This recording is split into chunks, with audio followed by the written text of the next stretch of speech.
Now, let's move on to our quick hits section. And up first, we have a TikTok that blew up complaining about how capitalism is the reason we can't all just retire. And now we've gotten to the point where capitalism has taken away the last little bit of freedom that we have. Those few years at the end of your life where you get to sit back and actually enjoy the fruits of the labor that you have personally worked into the system throughout the rest of your life. And we don't even get that small reprise anymore. People are now planning to work until the day they die. That is the situation that we have got ourselves in right now. And it is absolutely demoralizing. So I don't know who is going to tell her, but throughout most of history, people didn't get to retire. That's actually pretty much a concept that came about under capitalism when people became wealthy enough and able to create investments that they could live off of and quit working for their basic needs at a certain point in time. Maybe people, when they grew old in other societies, were able to live off their family or their communities if they lived in them to a higher extent than we currently have in our country. But I thought her whole premise that this is something that capitalism is robbing her of, rather than it being actually the U.S. government and their Ponzi social security scheme is robbing people of, was really interesting. Yeah, it's interesting also because like plenty of people are still retiring and retired. Yeah. The things that make it very hard to retire right now are, number one, inflation. It hits the absolute hardest people on a fixed income and retirees. And inflation has been largely caused by big government, massive overspending and stimulus and printing money. And then the flip side of it is exactly what you mentioned, Social Security. If that money had been put in private investments over your whole life and invested, you would have so much more at the end to retire with than in this current Ponzi scheme that we have. Or I guess it's actually more a pyramid scheme, but where it goes, your money goes out of your paycheck to pay someone today. If you had privately invested it in retirement funds, you'd be so much better off. And I mean, these people just blame everything for capitalism. Also, like, not everyone wants to retire. I don't really want to retire. I want to write and create content until I literally can't. I'd maybe like a soft retirement, like not work full time anymore. But capitalism lets you pursue what you're passionate about in many cases. So retirement, full retirement is not always the goal. In fact, a lot of people find retirement dull and kind of miss the grind. People don't pay attention to how much money is coming out of their paycheck every single week and going to Social Security because it just gets taken out automatically, and they don't usually look at their pay stubs. But if people started actually paying attention to that line item, I think they would be shocked at how much more money they could be keeping in their pockets, that they could be saving, investing into stocks, putting into IRA accounts, or even putting into property, putting into other companies you might want to invest in. There's all kinds of ways to make additional income that you're being robbed of every day right now. And it is infuriating on its face, but it's even more infuriating if you're in our age group, knowing that it is running dry and that we will probably not even get to see the basic returns we're supposed to get under Social Security right now. But I think people like this just fundamentally don't understand why things are messed up, and so they blame capitalism. It's just like this easy scapegoat, right? Well, exactly. She very clearly does not understand economics based on the second clip we're about to play here. I got this one just for you, Brad. Throughout the 19th century, the labor theory of value, which is the premise which Marxism and socialism are based on, was supreme. It was ubiquitous throughout all of economics, but that's been replaced. That's been replaced by a system of economics built off ideas, not actually grounded in materialism. Because if you just for a second assess the actual groundings of capitalism in that it requires infinite growth in a finite world, you'll see immediately that it doesn't make any logical sense. So this is time for me to rant, because the reason no one believes in the labor theory of value is because it is incredibly dumb. No economists believe in this anymore, almost none, because it's just obviously silly. And I can give you a few examples that very easily prove why. A makeup product has a certain level of value to Hannah. It has zero value to me. I do not wear makeup. Yet this same amount of labor goes into two identical products, makeup products from, I don't know, whatever the popular brands are. The idea that the labor alone determines the value is obviously and just absurdly false. I mean, what's more, think about, there are so many things that don't actually involve labor that do have value. Think about a collectible item. But fundamentally, value is obviously subjective, not objective. because different things have different values at different times to different people. And the labor theory of value posits an objective definition of value, which we simply know that's not true, because how much people value things varies wildly, regardless of the labor put into them. A Game Boy had immense value when I was a child, but today has almost no value except as like a nostalgic thing.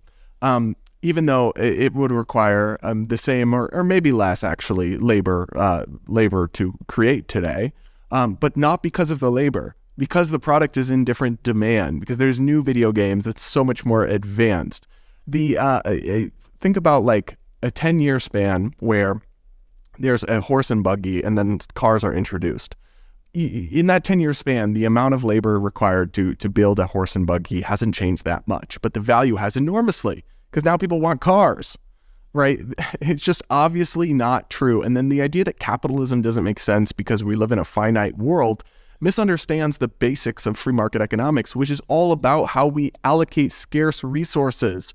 That's the definition of economics, is the study of how to allocate scarce resources. And free markets are the best way to do that. They create growth through mutually beneficial exchange. They don't need unlimited resources. Oh my gosh, this made me want to pull my hair out and scream and throw my Thomas Sowell book through my screen.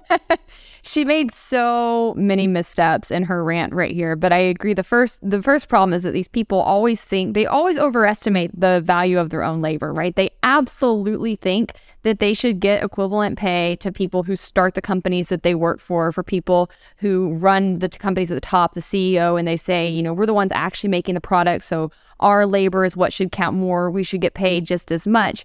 And it's hogwash because, like you said, if I'm going to look at two makeup products, I think this is actually a great example, Brad. You might not know this, but there's a huge price discrepancy among makeup products, right? I can go buy cheap crap from Target, CoverGirl products, and it will work. But I will probably not do that. I'm probably going to go to Sephora and pay for, let's say, Tarte brand products, which are a higher price point and that I would argue, I think, look better, last longer on my face. Now, some of this is because they have better ingredients, they're better made. But a lot of it actually is marketing. You can find a lot of makeup artists on TikTok who will show you dupes for the more expensive makeup products. And they'll say, if you really like this $50 foundation, this $10 foundation you can get at Walmart actually has the exact same ingredients and it's all marketing. But that means there's a lot more things going into making those products successful and generating the money that they make than simply the person who's physically making the product, right? Well, there's the difference in marketing. Ingredients for why some are high quality and some are low quality is itself not about labor. It's the same amount of labor. It's just better ingredients.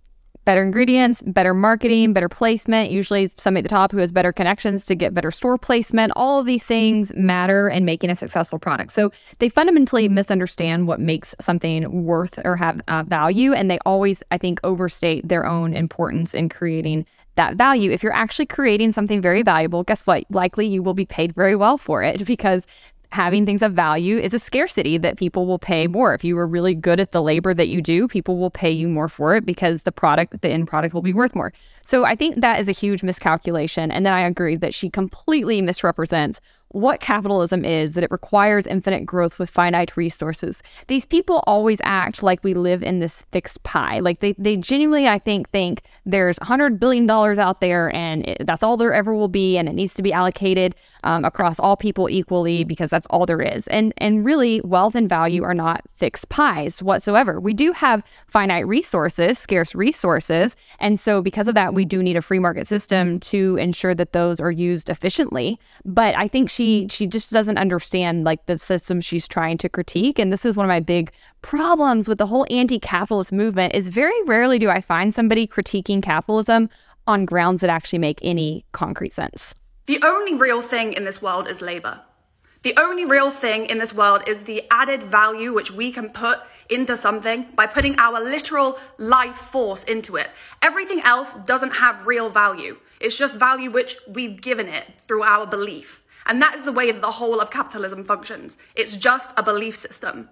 And if we all turn around collectively and say, no, I don't subscribe to this anymore. It has to change. So I don't necessarily disagree, actually, that capitalism is a belief system.